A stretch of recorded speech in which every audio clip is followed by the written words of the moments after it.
So maoto, nakakita sila diri og place, nagbuhat sila og kanang murag balay-balay. Ana din si Eve. Remember how beautiful Eden was? If only, ana din si Adam. It is our own fault for disobeying God. So, sala nila kay nag-disobey sila kay God. Kay ang giingon ni God nga dili daw to kaunon ang fruit of the knowledge, pero gikaon man nila. So, mauto na dili na lang sila, wala sila kapuy ang tarong, nagbuhat na lang sila ilahang balay. So, anak si Adam, but I will teach our children to obey and love God. If I can help it, they won't repeat our mistake. So, ang anak si Adam, natudluan daw niya ilang mga anak na mag-obey kay God. So, Adam teaches their sons, Cain. So, ang kuya, si Cain. Ang pangalan sa kuya kay si Cain. Ang manghod, si Abel. So, naa sila'y anak, si Cain o si Abel. So, si Adam, gitudluan niya iyang anak si Cain o si Abel about God. So, karon anak si Cain, God made, anak day si Adam sa iyang mga anak. God made the earth and everything we have. Tapos anak iyang anak, God even gave me my little lamb. Anak po ng isa ka anak ni Adam, iyang anak, sheep or dog. So, si Cain siguro nino. Unya. Pagkasunod, anak daw si Abel. How can I thank him? Paano daw magpasalamat si Abel kay God? So, anak si Adam, when you're older, Abel, you can give God the best of your flock.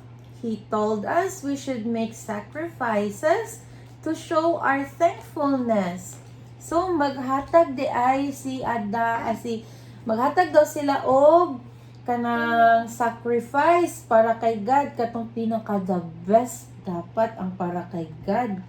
Dili ng salin, kanang the best dapat ang i-offer kay God. As the boys grow to manhood, Abel plans for the day when he can give his thank offering to God. But Cain thinks only of his crops. Ana din si Cain, if Abel gives God a sacrifice, I'll have to offer one too. So, murag nagsunog-sundog lang siya, no? God is pleased with Abel's gift, but Cain's grudging spirit displeases God. So, ang gidawat, sumani si Abel, nag-offer siya og sacrifice kay God. Silang duha, pati si Cain, pero ang gidawat lang ni God kay ang offering ni Abel. Wala niya gidawat ang kay Cain. So, anak din si Cain, why should God be happy with Abel and not with me? It's not fair! Hala na, suko si Cain. Kay wala gidawat ni God ang iyong offering. Suko kaayo siya. Hala. Anak dayon si Cain. As long as Abel is around, he'll always be the favorite. Hala, nagselos di ay siya kay Abel. Hala, bad baya nang magselos, no? Ano siya, God told me I have good choice to have power over my sin. But I'd rather choose not to have a brother. Hello! Cain gives into his jealousy and kills his brother. Oh no! Now, I just need to pretend I don't know anything about Abel's death. Abi ni Cain, wala kabalo si God. But God calls out to Cain, Cain, where is your brother? Ana dayon si Cain. I don't know. Am I supposed to keep track of my brother? Pero maskin pa og abi niya wala kabalo si God. Actually, nakabalo si God. Maskin pa og abi nato wala siya nakakita, pero nakita ni God tanan natong gibuhat. Dili ta katagog sekreto kay God. Kay powerful man na si God. God is omniscient. He can see everything, even ang atong nasa tong heart, nasa tong mind. Nakabalo si God. Anang tanan, walay natago sa iyaha. Ana si God. Your brother's blood cries out to me from the ground. From now on, the ground will yield no fruit for you, and you will wander the earth until your death. Gisilutan siya sa Ginoo sa iyang sala. Ana dayon si Cain. Please God, this punishment is more than I can take.